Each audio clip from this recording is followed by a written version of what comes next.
आज का ये वीडियो उनके लिए स्पेशल है जो ये सोचते हैं कि जो 1 फरवरी को हिंदी का एग्जाम कंडक्ट कराया जाएगा, हम लोग जो हिंदी का एग्जाम देने वाले हैं 1 फरवरी को, तो उस दिन परीक्षा में क्वेश्चन के पैटर्न क्या होंगे, किस टाइप के क्वेश्चन से पूछे जाएंगे, क्वेश्चन का वेट क्या होगा, तो ये सारा चीज आपका क्लियर हो जाएगा इस वीडियो के माध्यम से। क्योंकि इस वीडियो में हम वही सारे क्वेश्चन को सिलेक्ट करके लाए हैं जो बोर्ड एग्जाम में बार बार पूछे जाते हैं, बार बार रिपीट किए जाते हैं। ये सभी क्वेश्चन से टॉप क्वेश्चन है, बोर्ड एग्जाम में पूछे ही जाते हैं यहाँ से क्वेश्चन, ठीक है। इसलिए मैं चाहूंगा कि आप सभी क्वेश्चन को देखेंगे ताकि आपको पता चल जाए कि बोर्ड एग्जाम जो होगा 1 फरवरी को, तो उस टाइप के क्वेश्चन से बोर्ड एग्जाम में पूछे जाएंगे, तो हम कैसे उसको सॉल्व करेंगे, ठीक है। तो इस वीडियो को आप शुरू से लेकर लास्ट तक देखेंगे और सभी क्वेश्चंस को याद रखने का प्रयास करेंगे। मिस्टेक होता तो आपको बता दिया जाता कि स्क्रीनशॉट ले लेंगे, ठीक है। तो चलिए देखते हैं। सबसे फर्स्ट क्वेश्चन आपका स्क्रीन पर काफी सिंपल है, बार बार पूछा जाता है कि बातचीत शीर्षक निबंध के अनुसार जो कुछ मवाद या धुआं जमा रहता है तो वह भाप बनकर निकल पड़ता है कैसे, तो बातचीत के जरिए वो निकल पड़ता है। और बातचीत के जरिए यानी बातचीत जो है, इसमें क्या बताने की कोशिश की गई है कि बातचीत का तरीका कैसा हो, यानी बातचीत की शैली को बताने की कोशिश की गई है बातचीत में, ठीक है, यानी बातचीत निबंध में। ऑप्शन आपका सी बिल्कुल करेक्ट आंसर हो जाएगा फर्स्ट नंबर क्वेश्चन का। सेकेंड नंबर क्वेश्चन पूछा गया कि करबक के कवि कौन है। करबक के कवि कौन है? मलिक मोहम्मद जैसी, हम लोग जानते हैं। ऑप्शन आपका सी बिल्कुल राइट हो जाएंगे सेकंड नंबर क्वेश्चन का।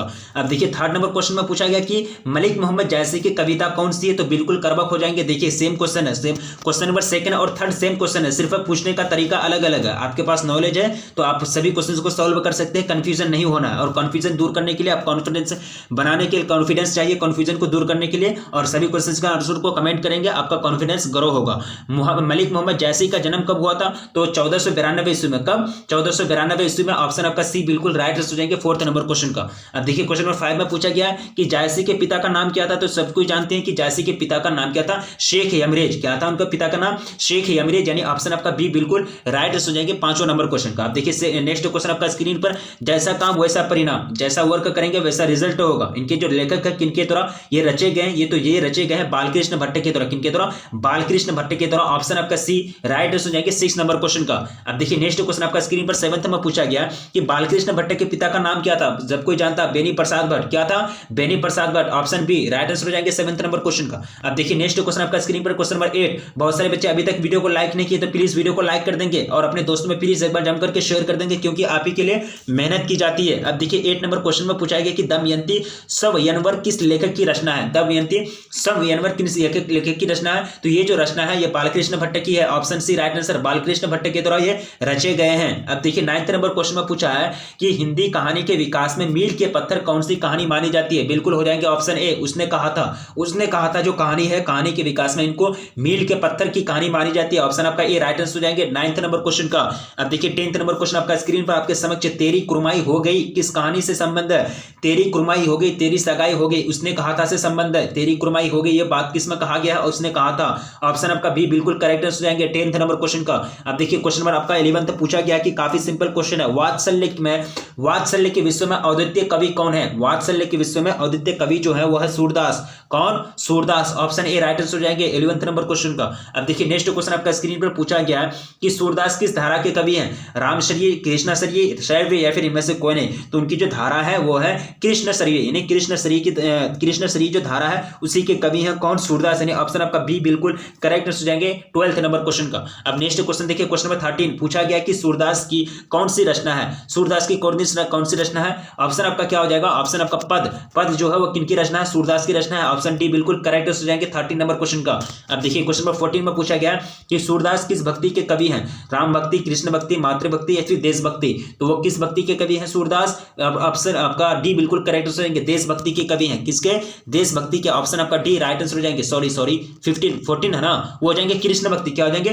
कृष्ण भक्ति, यानी कृष्ण भक्ति के कवि हैं। अब देखिए क्वेश्चन नंबर 15 पूछा गया कि बिना फेरे घोड़ा बिगड़ता और बिना लड़े सिपाही किस कहानी से लिया गया। ये जो लाइन है, ये जो पंक्ति है, ये जो लाइन है, कहां से लिया गया? राइट आंसर हो जाएंगे आपका 15 का ऑप्शन हो जाएगा आपका उसने कहा था। कहां से लिया गया? उसने कहा था से लिया गया है। ऑप्शन आपका डी बिल्कुल करेक्ट आंसर हो जाएंगे। क्या हो जाएंगे? ऑप्शन डी बिल्कुल राइट आंसर हो जाएंगे, ठीक है। इसी तरह से आप लोगों को कमेंट करना है, सारे आंसर सही आ रहा है, बिल्कुल आप लोगों का झकास कमेंट आ रही है, किसी का आंसर गलत नहीं आ रहा।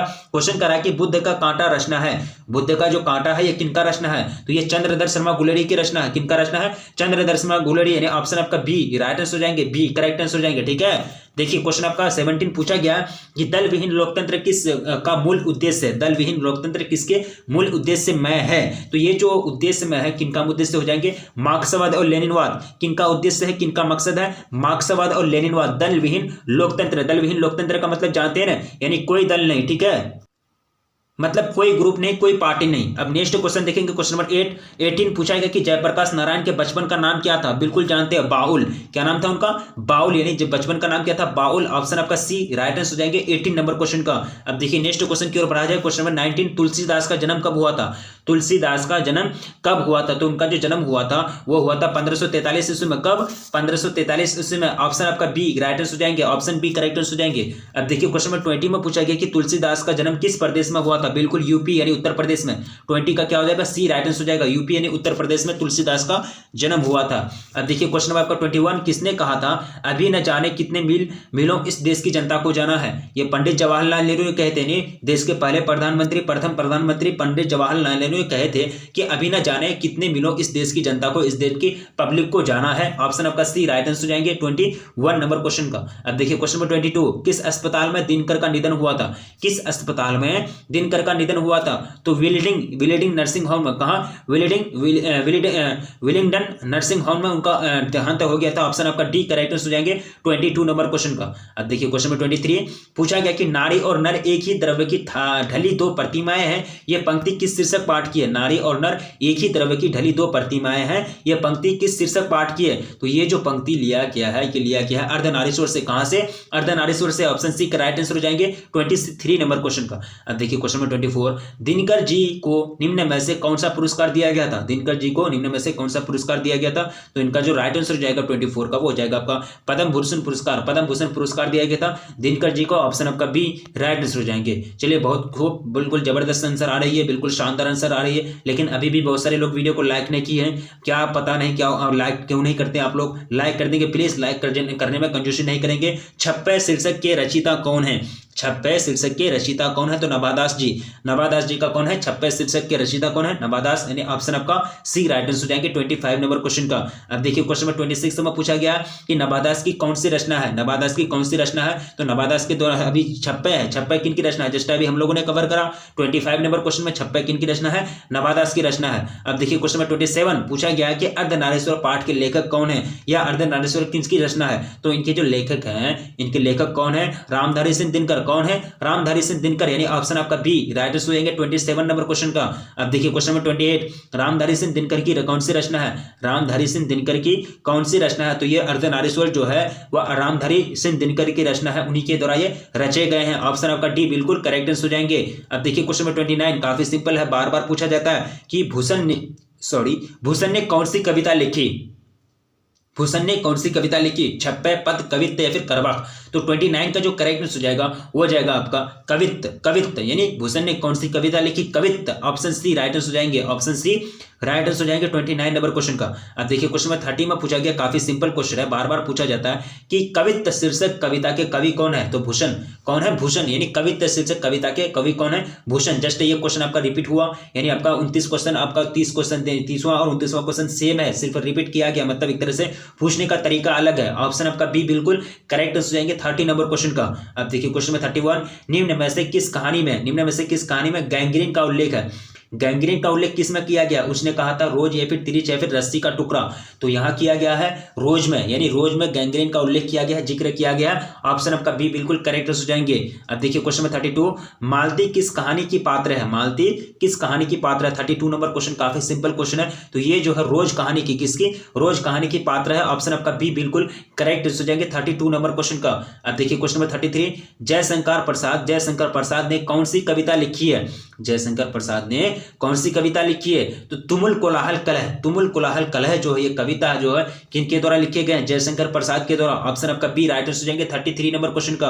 अब देखिए क्वेश्चन नंबर 34, जयशंकर प्रसाद का जन्म कब हुआ था? जयशंकर प्रसाद का जो जन्म हुआ था वो हुआ था 1989 को। कब? 1989 को। ऑप्शन सी राइट आंसर हो जाएंगे। कब? 1989 को। ऑप्शन सी बिल्कुल करेक्ट हो जाएंगे 34 नंबर क्वेश्चन का। अब देखिए क्वेश्चन नंबर 35, रोज शीर्षक कहानी में किसने पूछा? रोज शीर्षक कहानी में किसने पूछा तुम कुछ पढ़ती लिखती नहीं? ये किसने पूछा था? 35 का ऑप्शन ए बिल्कुल करेक्ट हो जाएगा। लेखक खुद ने यानी पोएट ने खुद पूछा था ये बात को, तुम कुछ पढ़ती लिखती नहीं। ऑप्शन आपका ए राइट हो जाएंगे 35 नंबर क्वेश्चन का। अब देखिए क्वेश्चन नंबर 36 में पूछा गया कि सच्चिदानंद हीरानंद वात्स्यायन अगे द्वारा लिखी गई हुई कहानी कौन सी कहानी है? तिरछ रोज उसने कहा था, फिर सुखमय जीवन, है ना, सुखमय जीवन। तो इसका जो राइट आंसर हो जाएगा वो हो जाएगा रोज। 36 का क्या हो जाएगा राइट आंसर? रोज, यानी ऑप्शन आपका बी करेक्ट आंसर हो जाएंगे।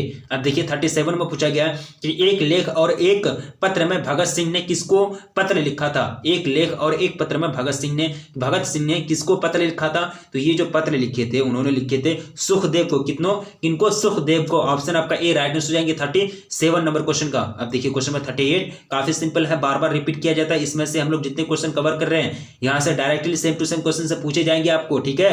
भगत सिंह ने कैसी मृत्यु को सुंदर कहा? कैसी मृत्यु को सुंदर कहा? तो देश के सेवा यानी देश सेवा के बदले दी गई फांसी को, देश सेवा के बदले दी गई फांसी को उन्होंने मृत्यु जो है उनको सुंदर कहा, सबसे अच्छा कहा। ऑप्शन आपका सी बिल्कुल करेक्ट आंसर हो जाएंगे। अब देखिए पुत्र वियोग शीर्षक कविता किसकी रचना है? पुत्र वियोग शीर्षक जो कविता है यह किसकी रचना है? जयशंकर प्रसाद, सुभद्रा कुमारी चौहान, रघुवीर सहाय या फिर शमशेर बहादुर सिंह। तो ये जो रचना है ये किनकी रचना है? सुभद्रा कुमारी चौहान। किनकी? सुभद्रा कुमारी चौहान की रचना है। ऑप्शन आपका बी राइट आंसर हो जाएंगे 39 नंबर क्वेश्चन का।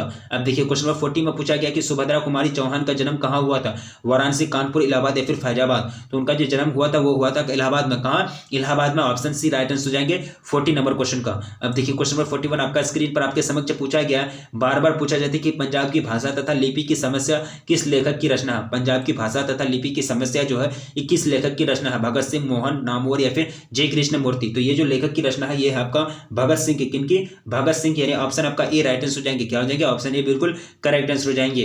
अब देखिए क्वेश्चन नंबर 42 में पूछा गया कि एक लेख और एक पत्र के रचनाकार कौन है? एक पत्र और एक लेख और एक पत्र के जो रचनाकार हैं उनके नाम बताइए। तो वो है भगत सिंह। कौन? भगत सिंह, यानी ऑप्शन आपका सी राइट आंसर हो जाएगा 42 नंबर क्वेश्चन का। अब देखिए क्वेश्चन नंबर 43 ओ सदा निराश शीर्षक निबंध में वर्णित मन कैसे लाल ताल है?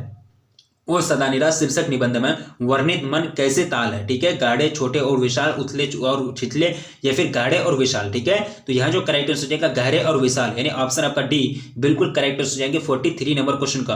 अब देखिए क्वेश्चन नंबर 44 आपका स्क्रीन पर आपके समक्ष पूछा गया कि ओ सदा निराश निबंध किस पुस्तक से लिया गया है? बिखरे छंद से, नील कुसुम से या फिर बोलते छंद से या फिर हारे को हरि नाम से। ठीक है, तो ये जो लिया गया है बोलते छंद से। कहां से? बोलते छंद से लिया गया है, यानी एक प्रकार का निबंध है। किस पुस्तक से? पुस्तक का नाम क्या है? बोलते छंद, यानी ऑप्शन सी बिल्कुल राइट आंसर हो जाएंगे 44 नंबर क्वेश्चन का। अब देखिए क्वेश्चन नंबर 45 में लिया गया कि शमशेर बहादुर सिंह ने कौन सी कविता लिखी? शमशेर बहादुर सिंह ने कौन सी कविता लिखी? पुत्र वियोग, उषा, हारजीत या फिर अधिनायक। तो ये जो कविता लिखी थी उषा यानी उषा जो कविता है ये किनके द्वारा लिखे गए? शमशेर बहादुर सिंह के द्वारा लिखे गए। ऑप्शन आपका बी बिल्कुल करेक्ट आंसर हो जाएंगे 45 नंबर क्वेश्चन का। अब देखिए क्वेश्चन नंबर 46 पूछा गया कि शमशेर बहादुर सिंह को हिंदी साहित्य में क्या कहा जाता है? शमशेर बहादुर सिंह को हिंदी साहित्य में जो कहा जाता है उनको कहते हैं कवियों के कवि। क्या कहते हैं उनको? कवियों के कवि, यानी पोएट ऑफ पोएट, यानी ऑप्शन आपका सी बिल्कुल करेक्ट आंसर हो जाएंगे 46 नंबर क्वेश्चन का। अब देखिए क्वेश्चन नंबर 47 गंडक नदी का जल सदियों से चंचल, गर्म, ठंडा या फिर शांत रहा है। ठीक है, तो ये जो रहा है चंचल रहा है। क्या रहा? चंचल, यानी ऑप्शन बी आपका राइट आंसर हो जाएंगे 47 नंबर क्वेश्चन का। अब देखिए क्वेश्चन नंबर 48 वीडियो को लाइक कर देंगे, प्लीज वीडियो को लाइक कर देंगे, बार बार रिक्वेस्ट की जा रही है। ठीक है, अपने दोस्तों में एक बार जम करके शेयर कर देंगे, क्योंकि किसी का भला करेंगे तो आपका भी भला होगा। ठीक है, सरैयामन यानी सरैयामन ताल का जल, यानी जल कैसा था? ये सरैयामन ताल का जो जल था वो कैसा जल था? तो वह स्थिर था, यानी लिक्विड, स्थिर था ना, मतलब मूव नहीं करता था, स्थिर था यानी शांत था। ऑप्शन आपका बी बिल्कुल करेक्ट हो जाएंगे 48 नंबर क्वेश्चन का। अब देखिए क्वेश्चन नंबर 49 मोहन राकेश के बचपन का क्या नाम था? मोहन राकेश के बचपन का क्या नाम था? तो उनके बचपन का जो नाम था 49 का जो राइट आंसर हो जाएंगे वो जाएंगे मदन मोहन मोगलानी, बचपन का नाम मोहन राकेश का। ठीक है, ऑप्शन आपका ए राइट आंसर हो जाएंगे 49 नंबर क्वेश्चन का। अब देखिए क्वेश्चन नंबर 50 मुन्नी कौन थी? सुखनी की बेटी, रजनी की बेटी, सुनी की बेटी या फिर बिस्नी की बेटी? मुन्नी जो थी वो किसकी बेटी थी? बिस्नी की बेटी थी। ऑप्शन आपका डी बिल्कुल करेक्ट हो जाएंगे 50 नंबर क्वेश्चन का। क्या हो जाएगा? ऑप्शन डी बिल्कुल राइट आंसर हो जाएगा। अब देखिए क्वेश्चन नंबर 51 जन जन का चेहरा एक शीर्षक कविता किसकी रचना है? जन जन का चेहरा एक शीर्षक कविता किसकी रचना है? तो ये जो रचना है ये किनकी रचना है? गजानन माधव मुक्तिबोध की। गजानन माधव मुक्तिबोध की। ऑप्शन आपका बी राइट आंसर हो जाएंगे। क्या हो जाएंगे? जाएंगे ऑप्शन बी राइट आंसर हो जाएंगे 51 नंबर क्वेश्चन का। अब देखिए नेक्स्ट क्वेश्चन की ओर बढ़ेंगे। क्वेश्चन नंबर 52 पूछा गया कि गजानन माधव मुक्ति बोध का जन्म कहाँ हुआ था। गजानन माधव मुक्ति बोध का जन्म कहाँ हुआ था, बिहार, दिल्ली, छत्तीसगढ़ या फिर पंजाब। तो उनका जो जन्म हुआ था वो हुआ था छत्तीसगढ़ में। कहाँ? छत्तीसगढ़ में। ऑप्शन सी राइट आंसर हो जाएंगे 52 नंबर क्वेश्चन का क्या हो जाएगा, ऑप्शन सी बिल्कुल करेक्ट आंसर हो जाएगा। अब देखिए क्वेश्चन नंबर 53 मुक्ति बोध ने किस विश्वविद्यालय से एमए किया था। एमए यानी मास्टर ऑफ आर्ट्स, यानी आर्ट्स में उन्होंने एक तरह से मास्टर की डिग्री ली थी। तो इसका जो राइट आंसर हो जाएगा वो हो जाएगा नागपुर विश्वविद्यालय। कहां से?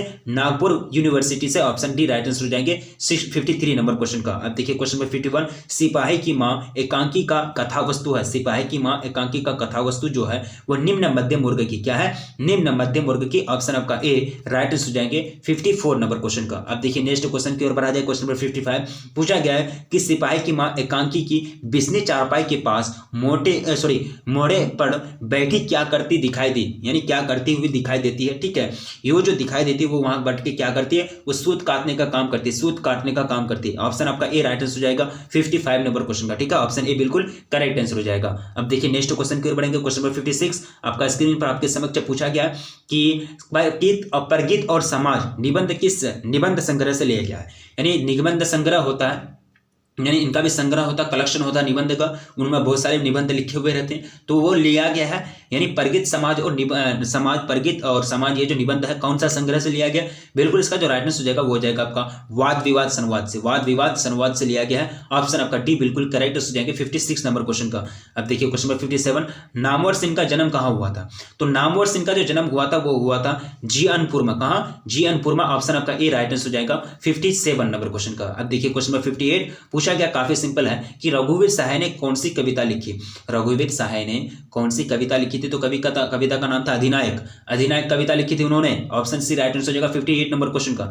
अब देखिए क्वेश्चन नंबर 59 पूछा गया कि अधिनायक शीर्षक कविता किस तरह की कविता है। अधिनायक शीर्षक कविता किस तरह की कविता है, किस प्रकार का पोएम है। तो वो जो है व्यंग्य प्रधान, क्या है, व्यंग्य प्रधान कविता है। ऑप्शन आपका बी राइट आंसर हो जाएगा 59 नंबर क्वेश्चन का। अब नेक्स्ट क्वेश्चन की ओर बढ़ा जाए। क्वेश्चन नंबर 60 पूछा गया कि रघुवीर सहाय किस काल के कवि हैं, यानी कौन सा काल चल रहा था, कौन सा अवधि, कौन सा पीरियड था, जो वो पोएट थे कौन सा काल चल रहा था। ठीक है, तो वो जो पोएट थे आधुनिक काल, यानी मॉडर्न जो एज चल रहा है आधुनिक काल के थे। यानी ऑप्शन आपका ए राइट हो जाएगा 60 नंबर क्वेश्चन का। देखिए क्वेश्चन नंबर 61 आपका स्क्रीन पर आपके समक्ष रखा गया। काफी सिंपल क्वेश्चन है, बार बार रिपीट किए जाते हैं बोर्ड एग्जाम के दौरान। ठीक है, नामवर सिंह की कौन सी रचना है, नामवर सिंह की जो रचना है वो कौन सी रचना है। तो ये जो रचना है परगित और समाज, परगित और समाज जो है किनकी रचना है, नामवर सिंह की है। ऑप्शन सी करेक्ट हो जाएगा 61 नंबर क्वेश्चन का। अब देखिए क्वेश्चन नंबर 62 नामवर सिंह के गुरु कौन थे। नामवर सिंह के गुरु कौन थे, रामचंद्र शुक्ल या फिर हजारी प्रसाद द्विवेदी या फिर महावीर प्रसाद द्विवेदी या फिर इनमें से कोई नहीं। तो 62 का जो राइट आंसर हो जाएगा वो हो जाएगा आपका हजारी प्रसाद द्विवेदी। ऑप्शन आपका बी बिल्कुल करेक्ट हो जाएंगे 62 नंबर क्वेश्चन का। अब देखिए क्वेश्चन नंबर 63 जूठन क्या है। जूठन रेखाचित्र, सब्जेक्टिव, कहानी या फिर आत्मकथा। तो जूठन जो है एक प्रकार का क्या है, वो आत्मकथा है। क्या है, आत्मकथा है। ऑप्शन आपका डी बिल्कुल करेक्ट हो जाएंगे 63 नंबर क्वेश्चन का। अब नेक्स्ट क्वेश्चन की ओर बढ़ा जाए। क्वेश्चन नंबर 64 ओम प्रकाश वाल्मीकि की रचना है। ओम प्रकाश वाल्मीकि की कौन सी रचना है, क्या फिर उनके द्वारा रचे गए हैं जूठन। जूठन जो है किनकी रचना है, ओम प्रकाश वाल्मीकि की रचना है। ऑप्शन आपका बी राइट आंसर हो जाएंगे 64 नंबर क्वेश्चन का। अब देखिए क्वेश्चन नंबर 65 पूछा गया कि विनोद कुमार शुक्ल ने कौन सी कविता लिखी। विनोद कुमार शुक्ल के द्वारा कौन सी कविता रचे गए हैं वो आपको बताना है। ठीक है, प्यारे नन्हे बेटे को, प्यारे नन्हे बेटे को, ये जो रचना है किनके द्वारा रचे गए, विनोद कुमार शुक्ल के द्वारा रचे गए हैं। ऑप्शन आपका बी राइट आंसर हो जाएंगे, क्या हो जाएंगे, ऑप्शन बी करेक्ट आंसर हो जाएंगे। अब देखिए क्वेश्चन नंबर 66 पूछा गया कि रघुवीर सहाय स्मृति पुरस्कार विनोद कुमार शुक्ल को कब प्रदान किया। कौन सा साल चल रहा था जो रघुवीर सहाय स्मृति पुरस्कार जो विनोद कुमार शुक्ल को दिया गया था। ठीक है, तो वो जो दिया वो साल चल रहा था आपका 1990। क्या चल रहा था, 1990, यानी आपका ऑप्शन बी बिल्कुल करेक्ट हो जाएंगे 69 नंबर क्वेश्चन, 66 नंबर क्वेश्चन का। अब देखिए क्वेश्चन 67 पूछा गया कि ओम प्रकाश ने किस नाट्यशाला की स्थापना की। किस नाट्यशाला की स्थापना की थी ओम प्रकाश ने, तो वो की थी मेघदूत, यानी ऑप्शन आपका ए राइट आंसर हो जाएगा 67 नंबर क्वेश्चन का। अब देखिए क्वेश्चन नंबर 68 पूछा गया कि जूठन के हेडमास्टर का क्या नाम था। जूठन के हेडमास्टर का नाम क्या था, तो उनके नाम था कालीराम। क्या था, कालीराम। ऑप्शन आपका बी राइट आंसर हो जाएंगे 68 नंबर क्वेश्चन का। अब देखिए क्वेश्चन नंबर 69 आपके समक्ष रखा गया कि हंसते हुए मेरा अकेलापन, हंसते हुए मेरा अकेलापन किस विधा की रचना है? हंसते हुए मेरा अकेलापन किस विधा की रचना है? तो ये जो रचना है नाटक, ये नाटक की रचना है। ऑप्शन आपका डी राइट आंसर हो जाएगा 69 नंबर क्वेश्चन का। सभी क्वेश्चन को देखिए, मैं ऑप्शन बोलता हूँ clearly, option A option B बोलता हूँ, क्यों? ताकि आपको कॉन्फिडेंस आए, यहाँ आपको ये नहीं हो कि मतलब कौन सा सही होगा। ऑप्शन ए थोड़ा सा क्लियर बोलता हूँ ताकि आपका फोकस जाए, ऑप्शन ए में क्या लिखा हुआ फोकस करने के लिए, ठीक है। यानी 70 का आपका क्या हो जाएगा राइट आंसर, आपको कमेंट करना है। इसका राइट आंसर हो जाएगा मलियज, यानी हंसते हुए मेरा अकेलापन किसकी कृति है? मलियज की रचना है। आपका ऑप्शन क्या हो जाएगा? ऑप्शन आपका ए राइट आंसर हो जाएगा 70 नंबर क्वेश्चन का ना। अब देखिए नेक्स्ट क्वेश्चन बनेंगे आपका क्या हो जाएगा। नेक्स्ट क्वेश्चन पूछा गया कि वो अशोक वाजपेयी ने कौन सी कविता लिखी? अशोक वाजपेयी ने कौन सी कविता लिखी बताना है। या आपको इसका जो करेक्ट आंसर हो जाएगा 71 का वो हो जाएगा हारजीत। अशोक वाजपेयी ने हारजीत कविता लिखी। अब देखिए नेक्स्ट क्वेश्चन पूछा गया कि अशोक वाजपेयी की मां का नाम क्या था? तो उनके जो मां का नाम था वो था निर्मला देवी। क्या था? निर्मला देवी। अब देखिए नेक्स्ट क्वेश्चन की ओर बढ़ा जाए। मलियज किस दौर के कवि हैं? मलियज किस दौर के कवि हैं? तो वो नई कविता के अंतिम दौर, नई कविता के अंतिम दौर के कवि हैं। ऑप्शन आपका बी बिल्कुल करेक्ट हो जाएंगे 73 नंबर क्वेश्चन का। अब देखिए क्वेश्चन नंबर 74 पूछा गया कि मलियज ने किस मंत्रालय में नौकरी की थी? मलियज ने किस मंत्रालय में नौकरी की? तो उन्होंने जो जॉब जो कर रहे थे वो कृषि मंत्रालय में। कहां? कृषि मंत्रालय में। ऑप्शन आपका सी राइट आंसर हो जाएंगे 74 नंबर क्वेश्चन का। अब देखिए पूछा गया कि त्रिश के लेखक कौन है? मलियज, मोहिन, राकेश या फिर आपका दिया गया है उदय प्रकाश या फिर भगत सिंह। तो ये जो है उदय प्रकाश, क्या हो जाएंगे? उदय प्रकाश त्रिश के लेखक हैं। त्रिश क्या है? त्रिश के लेखक उदय प्रकाश है, लेकिन त्रिश है क्या? तो त्रिश जो है एक प्रकार का छिपकली प्रजाति का विषैला जीव है।